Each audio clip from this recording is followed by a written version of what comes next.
For 40 years, the intensive care unit was a place of predictable death for Nurse Helen. But recently, her dying patients have started sharing the same dream, a figure in her long-forgotten uniform. She dismissed it as a coincidence, until a man in a coma whispered her maiden name, a name from an old name tag that burned to ash 20 years ago. The squeak of gurney wheels had become the lullaby of this ward. Helen, who had worked here for nearly 40 years, no longer noticed it. She was accustomed to the scent of antiseptics, the dim glow of fluorescent lights, and the quiet beep of machines that sustained fragile lives.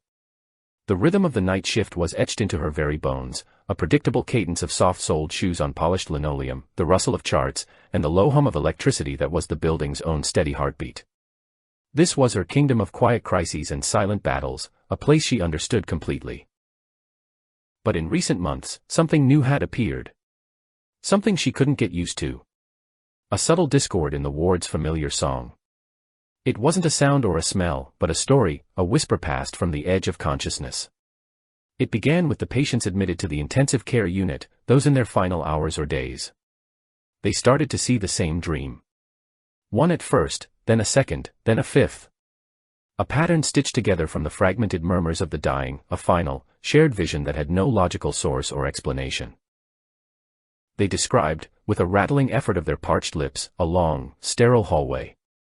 It was always the same hallway, featureless and pale, lit by an unseen source that cast no shadows. In the distance, a figure would appear, walking toward them. The first patient, an old man with paper-thin skin, had spoken of it with a strange sense of calm, as if recalling a memory from long ago. He spoke of the endlessness of the corridor, how the figure's approach seemed to take an eternity, each step silent on the unseen floor. Helen had initially dismissed it as a trick of the fading mind. The terminal lucidity of a brain starved of oxygen, conjuring images of transition. Hospitals were places of corridors, after all.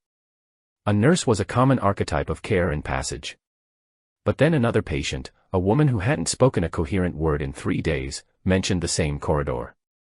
Her description matched the old man's perfectly, a shared hallucination that sent a tiny, cold splinter of unease under Helen's professional composure. The unease sharpened into something closer to dread when the details became more specific. A third patient, a young man ravaged by an illness that had stolen his future, fixed his terrified eyes on her. He didn't just see a corridor. He saw the figure clearly. It was a woman, he whispered, a nurse. She was wearing a white dress, not modern scrubs, but an old-fashioned, starched white uniform. The kind Helen hadn't seen worn in decades. The kind that belonged to a different era of medicine, a ghost from a bygone time. And then came the detail that stopped the breath in her lungs. The young man wasn't finished. He described the uniform with a feverish clarity. It was simple, high-collared, with a pleated front and cuffed sleeves. It was the exact style of the uniform she had been issued when she first started at this very hospital, nearly 40 years ago. Her first uniform, a symbol of a youth and idealism she had long since packed away. It was a uniform that had been discontinued in the 1980s, a relic of the past that had no business appearing in dreams. She felt a phantom weight of its starched fabric on her own shoulders. She remembered how stiff it was, how the pristine white felt like a shield against the sickness and the sorrow. The hospital had phased them out for more practical scrubs, and the old uniforms had been collected. Most were likely incinerated or left to rot in some forgotten storage room. No one, especially not a young man born in the 2000s, could possibly know what it looked like. It was an image that existed only in her memory and in faded staff photographs locked away in the hospital archives. That night, the familiar, comforting sounds of the ward felt different. The steady, rhythmic beep of the heart monitor in room 4 sounded like a countdown. The gentle hiss of the ventilator in room 6 was a serpent's whisper. Helen stood at the nurse's station, the fluorescent light casting long, dancing shadows down the hallway before her. It was just a corridor, she told herself. But as she looked into its quiet, empty length, she couldn't shake the feeling that she was seeing it through someone else's eyes, waiting for a figure to appear in the distance. For a time, Helen armed herself with logic. She clung to it like a prayer in the encroaching darkness of the ward.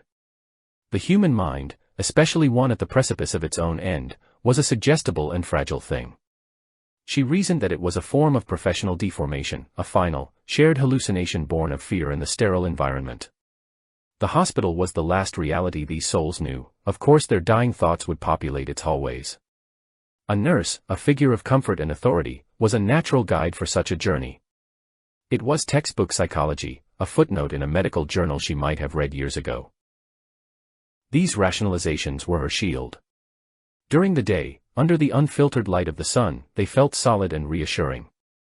But as evening bled into the long, quiet hours of the night shift, the shield grew thin. The hum of the ice machine down the hall seemed to mock her logic. The slow, rhythmic sweep of the janitor's mop sounded like the patient, dragging footsteps of a specter. The ward became a different place after midnight, a liminal space where the certainties of medicine felt less absolute, and the whispers from the dying carried a weight that defied scientific explanation. The details were what began to truly unravel her composure. They were too specific, too personal, too impossible.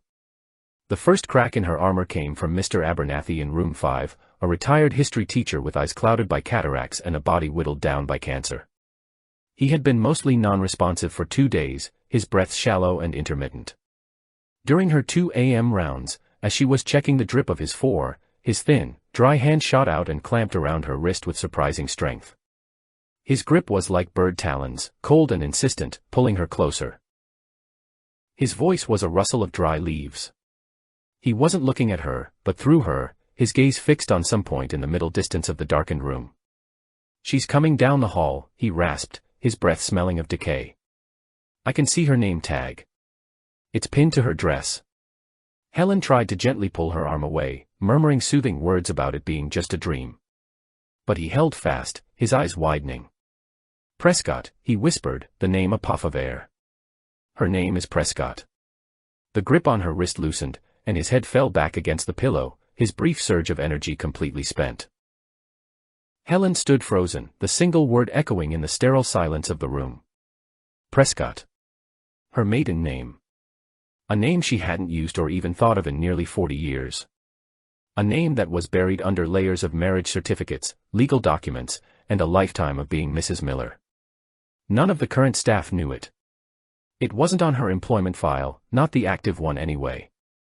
It belonged to a young, naive girl who had walked into this hospital for the first time in 1979, her heart full of a future that had long since become the past. It was a ghost of a name, and he had just given it a voice. She tried to rationalize it away, a desperate scramble for footing on crumbling ground. Perhaps he was from her hometown. Perhaps he had known her family decades ago and the name had resurfaced from the depths of his memory. But she knew, with a sinking certainty, that it was a lie. His file listed his birthplace as a state 1,000 miles away. There was no connection. The coincidence was too vast, too targeted. The figure in the dream wasn't just wearing her old uniform anymore. Now, it was wearing her old name. Her past was walking the halls, and the dying were its heralds. The next piece of the puzzle was placed by a woman in room 2, Mrs. Gable, who had slipped into a coma after a massive stroke a week prior. She was utterly still, a figure of wax kept alive by the gentle sigh of a ventilator. Helen's duties with her were ones of quiet maintenance, turning her to prevent bedsores, moistening her lips, ensuring the machines continued their steady, life-sustaining rhythm. It was a peaceful, if somber, task. There was no expectation of interaction, no fear of sudden whispers. The room was a sanctuary of silence, broken only by the clinical pulse of the machinery. One night, while gently sponging the woman's forehead with a cool cloth, Helen heard it. It wasn't a moan or a sigh. It was a single, enunciated word, spoken with a clarity that was medically impossible for a patient in her condition. The word was Dacron. It was spoken so softly that Helen thought she had imagined it, a phantom sound born of fatigue. But then it came again, just as clear, a dry whisper from lips that hadn't formed a word in days. Dacron. Her hand froze midair, the damp cloth suddenly feeling as cold as ice against her skin. The word meant nothing to the younger nurses. It was an archaic term, a relic from the history of synthetic fibers. But to Helen, it was a tactile memory. Dacron polyester. That was the material. The stiff, scratchy, unforgivingly white fabric of those first uniforms. They were durable and easy to clean, the hospital administration had said, but they never softened. They held their rigid shape, rustling with every movement, a constant, starchy presence. The word was so specific, southwest out of place, a piece of industrial trivia that a comatose woman could not possibly know. It wasn't just a dream, it was a dream with footnotes. The shared vision was now acquiring a texture, a history. It had her name, and now it had the feel of the fabric she once wore. Each new detail was a thread, pulling her further into this shared nightmare. She started to dread her rounds, her heart pounding a little faster as she pushed open the door to each room. She found herself watching the sleeping faces of her patients not with clinical concern, but with a creeping apprehension, wondering which of them would be the next to deliver a message from the corridor, another piece of her own forgotten past. The final, shattering blow came on a Tuesday night, from a man named Daniel in room 7. He was younger than most of the others, his body ravaged by a swift and brutal infection that had overwhelmed his system. He was delirious, caught in a fever dream from which he would not wake. He thrashed against his restraints, his eyes wide and unfocused, shouting at shadows only he could see. He often spoke of the corridor, but his descriptions were panicked, fragmented narratives of being chased, of a presence that was getting closer with each passing hour. Helen was attempting to check his temperature, her movements calm and practiced despite the man's agitation. He suddenly went still, his struggles ceasing. He stared at the ceiling above his bed, a look of profound and absolute terror on his face. "She's here," he choked out, his voice raw. "She's standing right there." He wasn't looking at Helen. He was looking just past her shoulder, into the empty corner of the room. "I can see the spot," he whimpered, a tear tracing a path through the sweat on his temple. "On the bottom of her dress. A little dark spot. Like a burn." The world seemed to tilt on its axis. Helen felt the air leave her lungs in a silent rush. A burn. A small, dark spot on the hem of her first uniform. It hadn't been a burn. It had been an iodine spill, a clumsy accident during her 3rd week on the job. A bottle had slipped from her nervous, inexperienced hands, splashing a dark, brownish-purple stain onto the pristine white fabric. It was no bigger than a quarter, but to her younger self, it had felt like a brand of her incompetence. She had tried everything to get it out, but the stain had remained, a permanent, ugly little mark on her professional armor. She remembered that uniform with a vivid, sickening clarity. She remembered the shame she felt every time she wore it, the way she tried to stand so the small stain would be hidden in the folds of the fabric. She remembered putting it in a box with her other retired uniforms when they were replaced by the new scrubs. That box, along with countless other hospital records and old equipment, had been sent to the auxiliary storage warehouse on the edge of town. She remembered the exact date of the fire, because it had been the talk of the hospital for weeks. August 10, 1994. The warehouse had burned to the ground. An electrical fire, the official report said. Everything inside was reduced to ash and smoke. That uniform, the one with the indelible iodine stain on its hem, had ceased to exist over 20 years ago. It had been physically obliterated, turned into carbon and memory. And yet, this dying man, a complete stranger, was seeing it right now, in this room, described with perfect, impossible accuracy. It was a detail so private, so insignificant, so completely and utterly hers, that its appearance on the lips of a dying man felt like a profound violation. The professional detachment she had cultivated over 4 decades shattered into a million pieces. This was not a collective hallucination. This was not a psychological anomaly. The stories were not just stories. They were messages. The figure in the white dress wasn't an archetype. It was a mirror. A phantom constructed from her own lost memories, her own buried identity. A ghost of who she used to be was haunting the final moments of her patients, and she had no idea why. The fear was no longer a creeping chill, it was a cold, solid presence standing right behind her. The specter of the iodine stain followed her through the subsequent nights. It was no longer a distant memory but a fresh wound, a mark of identification that connected her to the entity walking the dreams of the dying. Sleep became her enemy. She fought it with stale coffee and the sheer force of her will, walking endless laps around the nurse's station, her body humming with a mixture of caffeine and raw-nerve dread. But exhaustion is a patient predator. It waits, and it always wins. It was just after 3 in the morning when her defenses finally crumbled, her head sinking onto her folded arms at the desk for what she promised herself would be just a moment. The transition was not a gentle drift into slumber but a sudden, jarring plunge. One moment she was in the dimly lit nurse's station, the next she was standing in the corridor. The cold was the first thing she registered. It was not the sterile, air-conditioned chill of the hospital, but a profound, sepulchral cold that seemed to emanate from the very walls, seeping into her bones. The light was flat and shadowless, bathing the endless expanse of the hallway in a milky, uniform whiteness. There were no doors, no windows, no fixtures of any kind. It was a perfect, featureless tube stretching into an infinite, pale distance. An unnerving silence pressed in on her, so absolute that she could hear the faint, rhythmic thumping of blood in her own ears. It was a silence that felt ancient and aware. She took a hesitant step, and the sound of her own footfall was an obscenity in the stillness. It wasn't the soft scuff of her rubber-soled nursing shoes but a sharp, hollow clap that echoed back at her from the far end of the corridor. The sound was alien, yet familiar. A crushing sense of anticipation descended upon her, a dreadful certainty that she was here for a reason, that she had a task to perform. She was not lost, she was on a path. She looked down at herself, a question forming in her mind, and the answer was laid bare. She was not wearing her familiar blue scrubs. She was clad in the stiff, unforgiving white of the Dacron uniform. The fabric was coarse against her skin, a starchy cage that held her rigid. Her hands, when she raised them, looked pale and young against the pristine cuffs. And there, near the bottom hem of the dress, was the small, dark stain. It looked like a drop of ink, a tiny mar on the otherwise immaculate white, and she felt a phantom pang of a 40-year-old shame. She was the figure.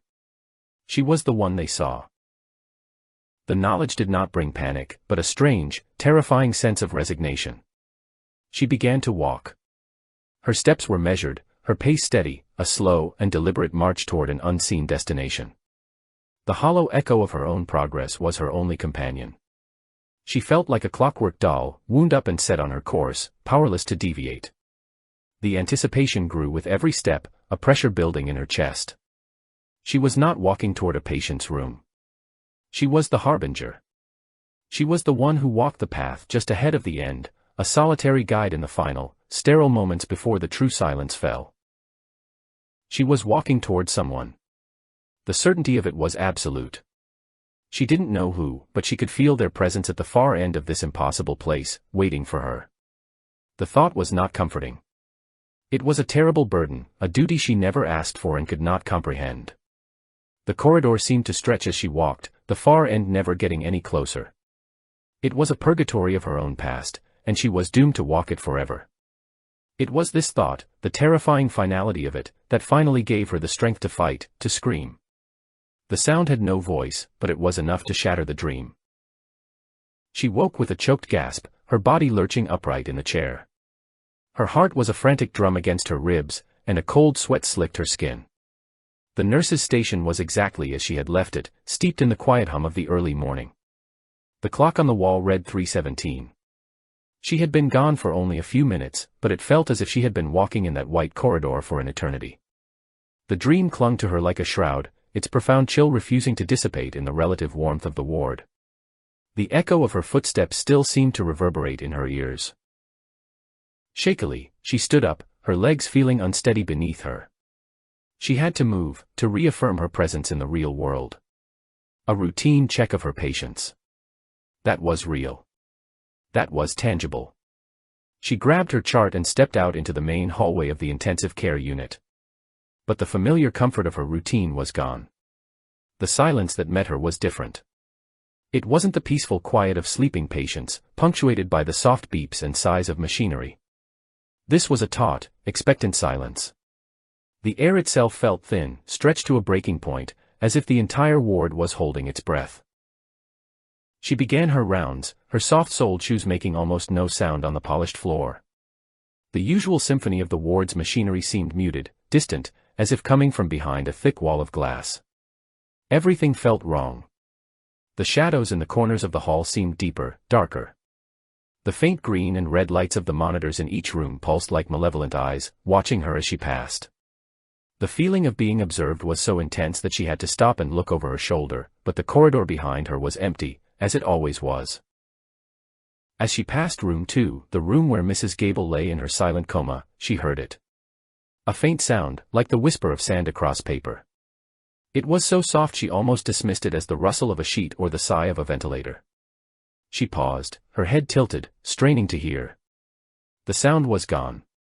She told herself she was imagining things, her nerves frayed by the nightmare. She took another step, heading toward room 3. And then she heard it again, this time from the room she was now passing. The same dry, sibilant whisper. She froze in the middle of the hall, her blood turning to ice. The sound wasn't coming from one room. It was coming from several. It was a chorus, faint and uncoordinated at first, a layering of hushed, breathless sounds. It was the sound of dry leaves skittering across pavement, the sound of a voice from a badly tuned radio. It was the collective exhalation of all the failing lungs in the ward. She stood perfectly still, listening, trying to decipher the impossible. The whispers were starting to coalesce, to find a rhythm, a cadence. And then, the words began to emerge from the static. From room 2, a woman's airy sigh, "She's coming." From room 4, a man's gravelly murmur, barely audible, "For one of us." The voices were separate, distinct in their timbre and weakness, but they were speaking in concert.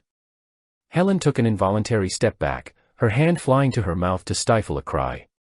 She looked from one closed door to the next, her eyes wide with terror.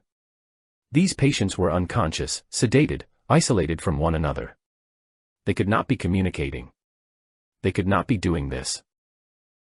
The whispers grew stronger, more confident, as if her act of listening had given them power. They rose and fell in a unified, terrifying chant.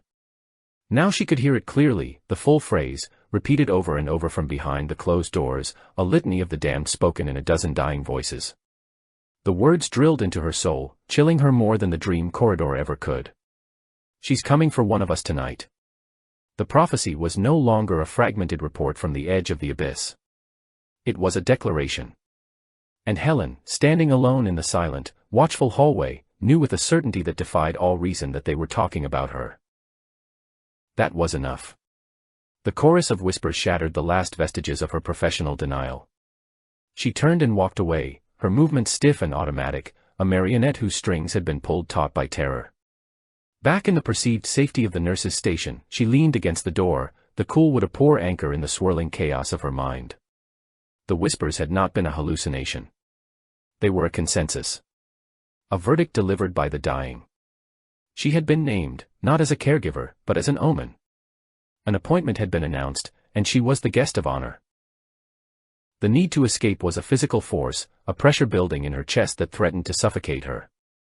She fumbled through the drawers of her desk, her hands searching for something she hadn't touched in years. A resignation form. It was a simple, bureaucratic piece of paper, a tool for an orderly and planned departure. But for her, in that moment, it was an exorcism rite. A legal document to sever her connection to this place, to this haunting. Finding it at the bottom of a file of old memos felt like uncovering a relic, a key to a forgotten escape route. Her hands trembled so violently she could barely hold the pen. The ink left a spidery, jagged trail on the paper as she forced the words into existence. 40 years. The phrase repeated in her mind, a mantra of justification. 40 years of service, of sterile smells and sleepless nights, of holding the hands of the dying. It was more than a lifetime for some. It was enough. It had to be enough. This wasn't a retreat, it was a retirement. A planned and earned conclusion to a long career. She was just tired. That was the story she would tell. That was the story she had to believe. The arguments she constructed in her mind were a fortress against the encroaching madness. It was simple burnout. A classic case. The long hours, the emotional toll, the cumulative stress of 4 decades. The dream of the corridor was a textbook stress response. The whispers were auditory hallucinations, her exhausted brain creating patterns out of the ambient noise of the ward's machinery. She clinically listed the symptoms to herself, a doctor diagnosing her own soul. Fatigue. Anxiety. Paranoia. It was all there. It was a medical condition, not a supernatural one. And the cure was simple, she had to leave. The alternative was too terrifying to contemplate. She pictured herself trying to explain, her voice cracking as she told the hospital administrator about the ghost in her old uniform, about the collective, whispering premonitions of her comatose patients. She could see the look in their eyes, a careful blend of pity and clinical concern. The gentle suggestion of a leave of absence, a consultation with a specialist. They would think she had finally cracked under the pressure, another sad case of a veteran nurse losing her grip on reality. The hospital she had served for a lifetime would become her asylum. The thought of her apartment became a lifeline. She clung to it, visualizing every mundane detail with a desperate, loving clarity. The slight sag in the cushions of her favorite armchair, the way the late afternoon sun cast a warm, dusty rectangle of light on her worn floral rug. The comforting, low hum of her old refrigerator, the clank of the pipes when the heat came on. These were the sounds of life, of normalcy. They were the opposite of the sterile silence and the sibilant whispers of the ward. Her small, quiet home was no longer just a place to sleep, it was a sanctuary she had to reach. As the sun began to rise, painting the sky in shades of gray and pink, her resolve hardened into a cold, unbreakable certainty. She waited for the day shift supervisor to arrive, her letter of resignation held tightly in her hand. She delivered it with a calm she did not feel, her voice steady as she explained her decision to retire, effective immediately. The supervisor was surprised, of course, but respectful. 40 years earned her a certain latitude. There were kind words, wishes for a happy retirement, and a promise of a farewell party that Helen knew she would never attend. Her final shift was a surreal journey through a familiar landscape that had become enemy territory. The hours stretched before her, a final corridor she had to walk before she could be free. She performed her duties with a detached, robotic efficiency, her focus narrowed to the tasks at hand. Checking vitals, adjusting drips, making notes in charts. She avoided looking too closely at her patients' faces, terrified she might see a flicker of recognition in their eyes, a sign that they knew who she was, what she was. The machines were her only comfort, their beeps and displays a language of pure, objective fact. The world outside the hospital's sealed windows seemed to call to her. She watched a delivery truck pull up to the loading bay, the driver whistling as he unloaded his cargo, oblivious to the quiet horrors unfolding just a few feet away. She saw birds nesting in the trees in the parking lot, a squirrel chasing another up an oak tree. It was a world of simple, uncomplicated life, a world she had been separated from for far too long. Every tick of the clock on the wall was a countdown to her re-entry into that world, a step closer to the peace she craved more than air. As the end of her shift approached, a feeling of light-headed relief began to wash over her. She had made it. The whispers had remained silent, the corridor had stayed confined to her memory. She had survived her last night.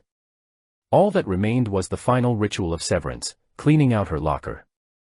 The small metal door had been a constant for 40 years, a tiny, private space in the vast, public institution. It held the detritus of a career, the small trinkets and mementos that accumulate over a lifetime of service in one place. She opened it with a sense of finality. Inside was a faded photograph of her and her husband, taken on a vacation almost 30 years ago. A Nurse of the Year pin from 1992. A handful of birthday cards from colleagues, a dried flower a patient's child had given her, a spare pair of worn-out nursing shoes. She had once thought she would look upon these items with fond nostalgia on her last day. Instead, she felt nothing but an urgent need to be rid of them. They were anchors to this place, and she needed to be adrift. She took a small cardboard box from the supply closet and began to empty the contents of the locker into it. She worked quickly, without ceremony. The photograph, the pin, the cards, they all went into the box, one on top of the other. She didn't pause to read the inscriptions or to linger on the memories. They were part of the life she was surgically removing herself from. The only thing she left was the faint, lingering scent of antiseptic and soap that had permeated the metal itself, a ghost of her presence that would fade in time. When it was empty, she wiped the inside of the locker with a disinfectant cloth, erasing any last trace of herself. It was a purely symbolic act, but it felt profoundly necessary. She was cleansing the space, preparing it for the next person, but she was also cleansing herself. With each wipe, she felt a layer of the hospital's oppressive atmosphere being lifted from her shoulders. She was becoming a blank slate again, a person separate from the title and the uniform and the ghosts that haunted the halls. The final act was closing the locker door. The sound of the metal latch clicking shut was unnaturally loud in the quiet changing room. It was a sound of absolute finality. A full stop at the end of a very long and terrifying chapter. She stood for a moment, looking at the blank, gray door, and felt a wave of something that almost resembled peace. She had done it. She was free. All she had to do was take her small box of memories, walk out the double doors, and never, ever look back. The thought of the evening ahead, in her own armchair, with a cup of hot tea, was a vision of paradise. Box in hand, she walked through the double doors of the changing room, a free woman. The main corridor of the intensive care unit stretched before her, but for the first time in 40 years, it held no claim on her. It was just a hallway, a path to the exit. The rhythmic beeping of the monitors, the low hum of the ventilators, these were no longer the sounds of her responsibility. They were the sounds of someone else's job now. A profound lightness filled her chest, the giddy, disorienting feeling of a prisoner taking her first steps outside the walls. Her small box of memories felt like the only thing tethering her to the ground. She was halfway to the main entrance, her steps quickening with every footfall, the promise of the pre-dawn quiet and the cool night air pulling her forward. She could already feel the familiar weight of her front door key in her coat pocket. She could practically taste the hot, sweet tea she would make the moment she got home. The future was no longer a series of shifts and charts, but a quiet, peaceful expanse of her own making. She had done it. She had survived. She was walking away, leaving the whispers in the white corridor and the ghost of herself behind for good. It was over. And then, the machine in room 3 went silent. It was not a gradual failure, not the frantic, escalating alarm of a dropping heart rate. It was an abrupt and total cessation of sound. One moment, the steady, metronomic pulse of the monitor was part of the ward's ambient symphony, the next, a single, long, high-pitched tone of a flatline pierced the air for a second before it too was cut off, plunging that corner of the ward into an absolute, profound silence. It was a silence that was louder than any noise, a vacuum that pulled at the air, a declaration that a life had just been extinguished. Every instinct, honed over 4 decades of service, screamed at her. Her body tensed, her muscles locking in the conditioned response to that specific sound. But her mind, her newly liberated mind, screamed back, no. Not your patient. Not your problem. Keep walking. She could feel the war within herself, the pull of a lifetime of duty against the desperate, primal urge to flee. She could hand off the information to the incoming day shift. She could just leave a note. She could just ignore it. She took one more step toward the exit, a step that felt like she was wading through wet concrete. But the muscle memory was too strong. The ingrained sense of responsibility was a part of her cellular makeup. To ignore that sound would be a fundamental betrayal of the person she had been for her entire adult life. With a groan of frustration that was almost a sob, she turned. The box in her hand suddenly felt immensely heavy. She set it down carefully on the floor by the wall, a promise to herself that she would be right back, that this was just one last, minor detour. Her feet, seemingly of their own accord, carried her back into the heart of the ward, toward the terrible silence of room 3. The room was dark, save for the pale green glow of the other machines that were still running, tracking functions that were now irrelevant. The man in the bed had been there for a week, a victim of a catastrophic internal hemorrhage, his body kept functioning by a web of tubes and wires while his mind remained lost in some deep, unreachable darkness. He was a chart, a set of readings, a series of tasks to be performed. Helen had never heard his voice, had never seen his eyes open. He was simply the silent occupant of room 3. His silence in life had now become absolute in death. She approached the bed, her movements practiced and efficient. Her hand went to his neck, her fingers searching for a carotid pulse that she knew she would not find. The skin was still warm, but there was no thrum of life beneath it. It was the empty, cooling vessel of a departed soul. She picked up the small penlight from the bedside table, the clinical ritual a comfort in its familiarity. She lifted his eyelid. The pupil was fixed and dilated, a black, glassy void that did not respond to the beam of light. All the signs were there. All the boxes were ticked. The man was gone. Her final duty was the simplest and the most profound. She reached for the chart at the foot of the bed to officially record the time of death. Her pen was poised over the paper, ready to inscribe the last punctuation mark at the end of this man's life story. It was a moment she had performed hundreds, perhaps thousands of times. A moment of quiet, professional closure.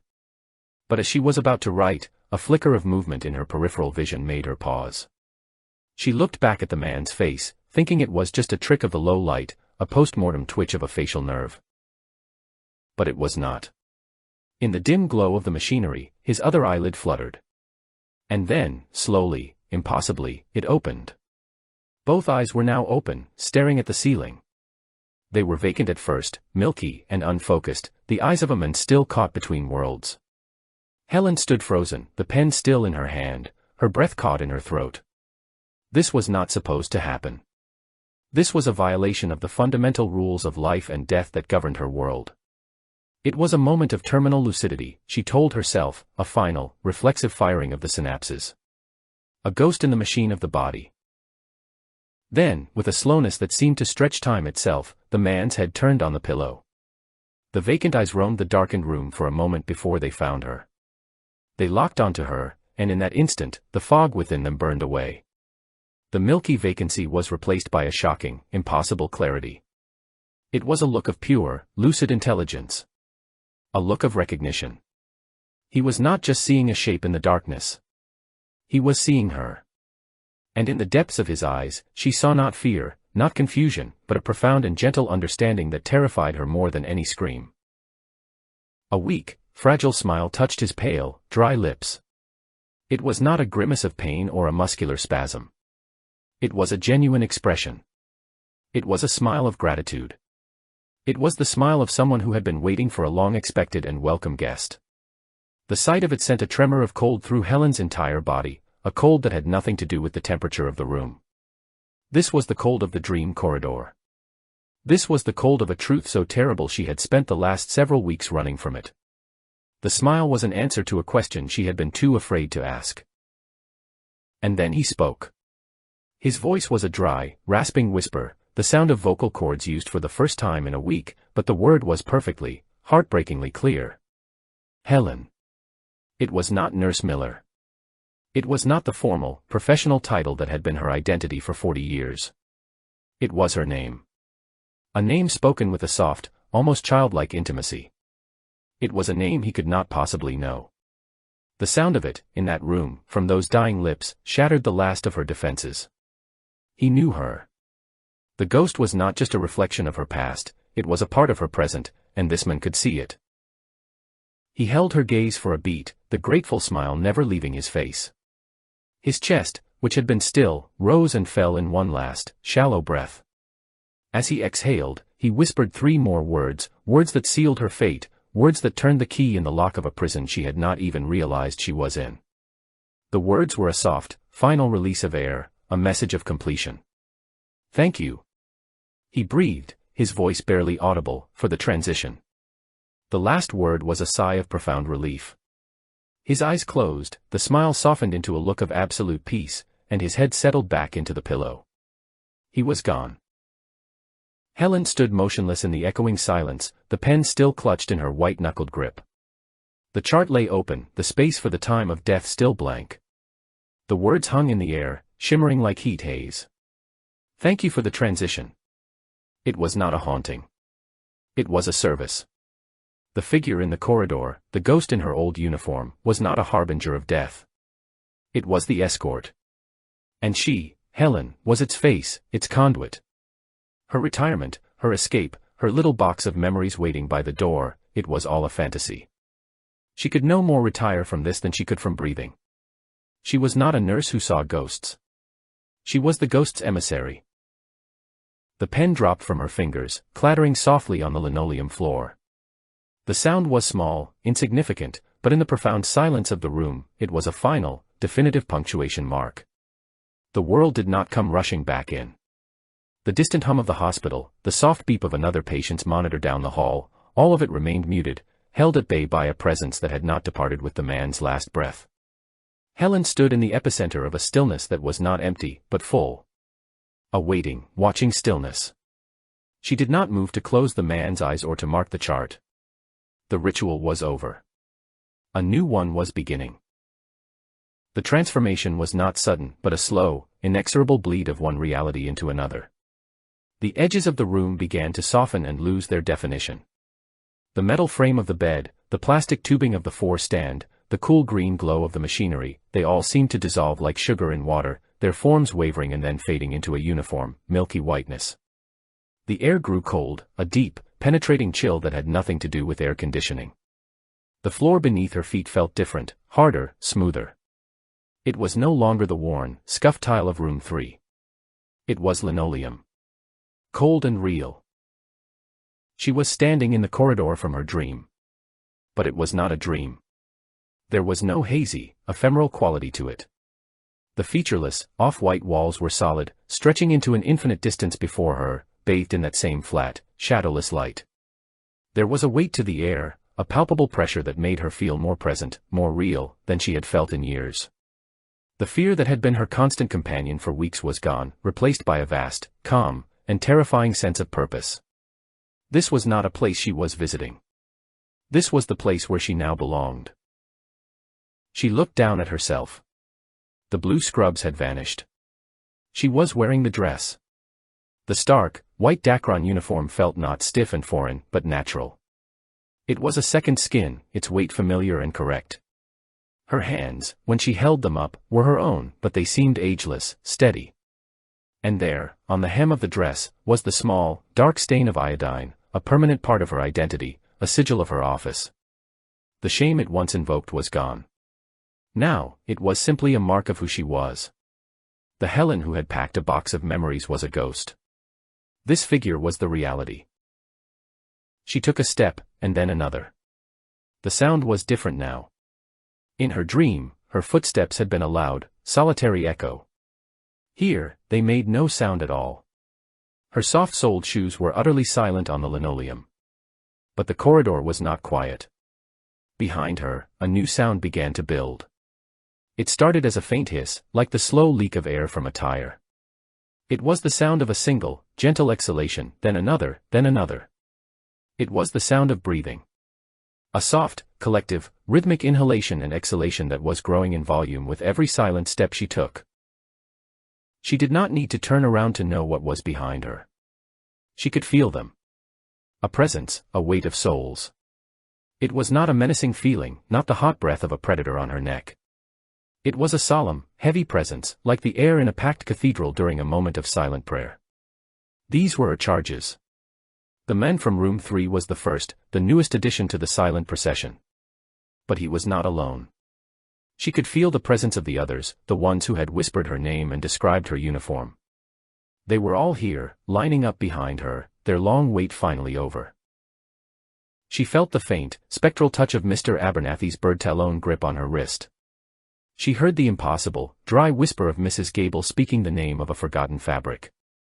She saw the terror in Daniel's eyes as he looked past her at the iodine stain. They were not ghosts to be feared. They were her patients. Her duty to them had not ended with their final breath. That was merely when it truly began. She was the constant, the one who met them at the threshold, the familiar face in the unfamiliar landscape between the last heartbeat and whatever came next. Her pace was steady, unhurried. There was no destination in sight, no door at the end of the hall. The corridor itself was the journey. The transition. She was not leading them to a place, but through a state of being. The silence of the souls behind her was a testament to their trust. There were no questions, no cries, no panic. There was only her silent, steady progress and their unified, quiet breathing, a single, living organism made of the recently dead, following its shepherd. She felt the weight of their collective lives, their memories, their loves and their regrets, but it was not a burden. It was her function. The box of memories she had left by the hospital door seemed like an artifact from another person's life. The apartment, the armchair, the cup of tea, they were concepts as alien and distant as the surface of the moon. Her 40 years of service had not been a career. They had been an apprenticeship. A long, slow preparation for this single, eternal moment. Every hand she had held, every brow she had cooled, every last breath she had witnessed had been a lesson, teaching her the geography of this place, preparing her for the final, true duty of the night shift. She walked on, the silent procession trailing behind her, a river of souls flowing through the stark, white landscape. She was ageless, tireless, her purpose absolute. The concept of time had ceased to have any meaning. There was only the walk, the corridor, and the quiet, breathing presence of those she guided. The figure in white was no longer a specter from her past, it was her present, her future, her entirety. She had not gone mad. She had simply, finally, woken up to the reality of her job. She had accepted her true role in the hospital's ecosystem.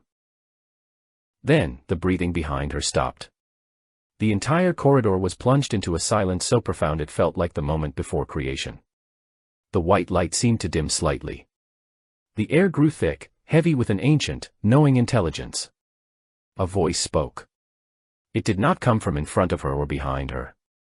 It was not her voice, nor the voice of any of her charges. It was a voice that was everywhere and nowhere, a calm, insinuating whisper that resonated not in her ears, but directly in the center of her consciousness. And it asked a simple, final question. Are you sure who's on your night shift?